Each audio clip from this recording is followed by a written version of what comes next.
I think it was about the briefing process, really, and I think it's about how you perform the briefing process. I work with a lot of clients in terms of briefing, and they're often quite frightened about the whole process of a new building, and it's about how the building is going to ultimately operate, and if you can inform that into the briefing process, that's when it's a success. Yeah, there's one there as well.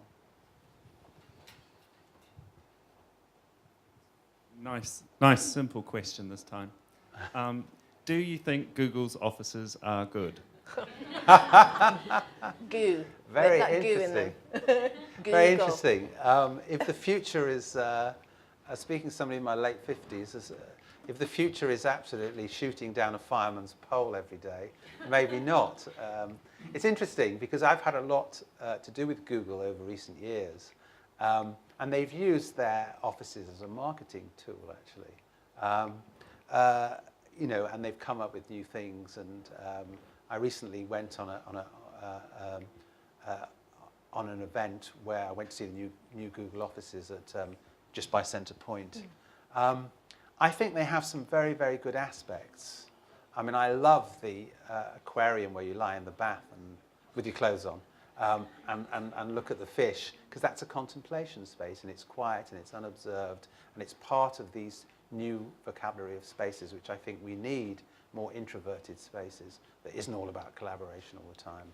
I think some of this work is faddish, and I was talking to the senior people at Google who manage their property and estates, and they're saying, well, this is our first phase, and the demographic of Google is changing because as Google gets bigger, the Googlers, the original Googlers are getting older, Yes, right. and they're bringing in more senior people. The demographic of the organization is changing. It's not all 28-year-old software designers, and their workspace will change to reflect that.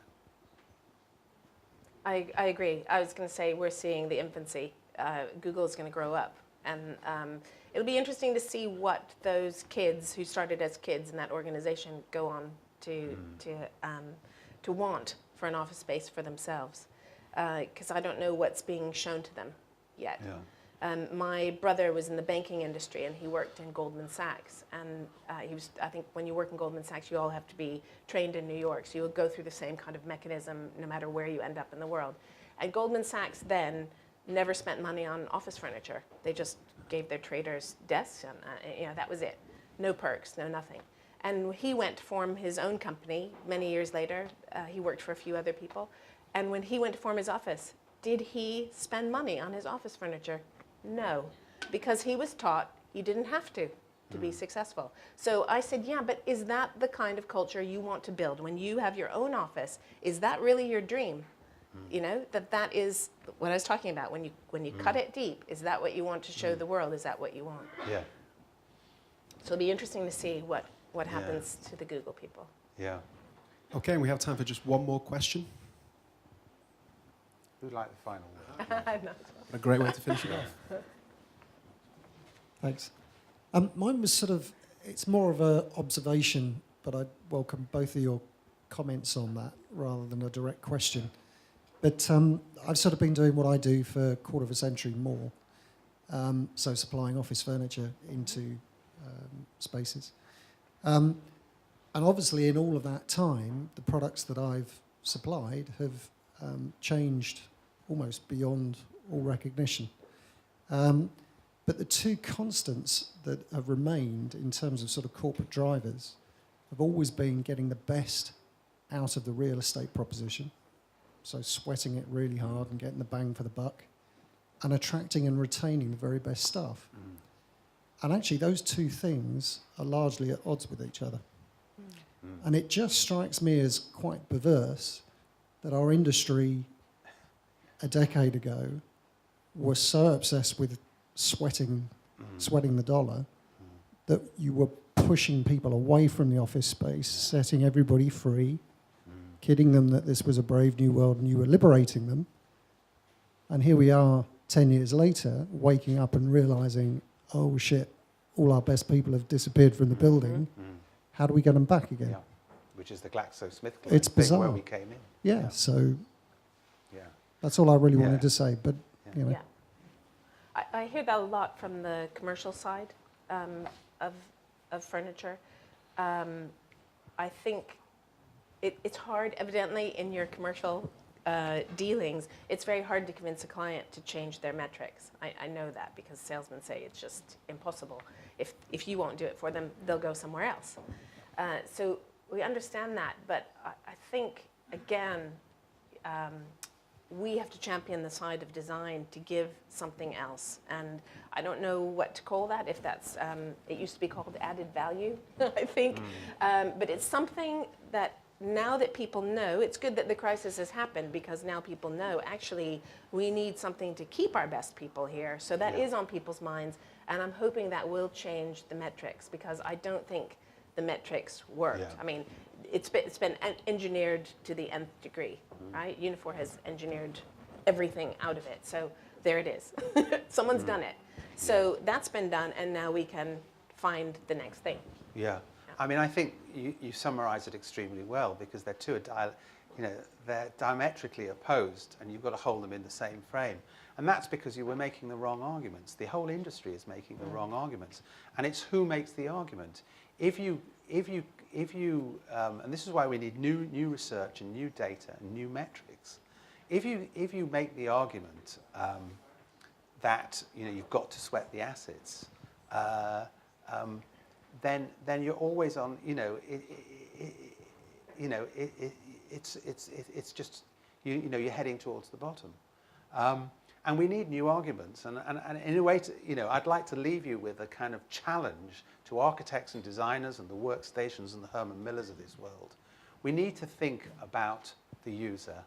And I don't know whether anybody knows the work of, there's a French-Canadian psychologist called Jacqueline Vischer. And she's come up with this thing of comfort, user comfort in the workplace. And she talks about 3 levels of comfort. And if you talk about levels of comfort for your employees, it's different from sweating the assets. So there's a basic physical level of comfort. So we all know that most offices that you go into, you're not boiling hot or freezing cold. You won't get your eye poked out because something's sticking out of the wall as you walk down the corridor. Health and safety is seen to that. Then the next level of comfort, and this is really where the brief making comes in, and this is where we're at really currently, is the functional level of comfort. And that is, can we create the workplace better to work? No glare on the screen, chairs are comfortable, people are in line of sight for supervision and all of that. And we've done that, and we've done it extremely well. And we know all the formats, and that's where we're trading at the moment. But the next level is what she calls psychological comfort. And that is about personal aspiration, it's about group identity, it's about issues of belonging to the organization, it's about being able to have a workspace that suits your personality, whether you're introverted or extroverted, and so on and so forth. And this is the level that office design has got to reach and has not yet reached. And these are the kind of concepts that we're kind of dealing with, Kim at the product level and us at the planning level. And otherwise, you're going to be stuck in this, race to the bottom. Okay. Thank you very much. It's a pleasure. Thank you. I want to, before I thank our distinguished guests, thank the audience for being participative. Really interesting questions and feedback.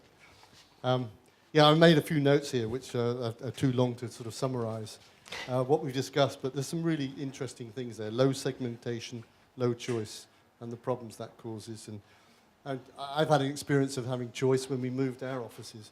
I had about a half amount of space than I had before. And of course, that only worked because the rest of the building allowed me to use things in a way that actually supported my work style at a particular point in time. And I think that's the challenge for a lot of companies, is making sure. And I think the measure of productivity is always a big debate, and how do you do it? For me, when you walk around a building and see all the space being occupied, that to me is a productive space, because I've walked around a lot of new spaces in London, and they've tried this collaborative breakout space, and they're completely empty. Yeah. And the answer is not another sofa. And it's really interesting when you look at, so for me, the measure of productivity is, are people all over the place? Because that to me is the big measure. But and collaboration bangs up against privacy. That's a huge challenge, of course, for everybody. But I was saying to Jeremy just before this that my son's still at university, and for me, the university and education could give a really good lead as to how people can work really well in a very busy and productive area.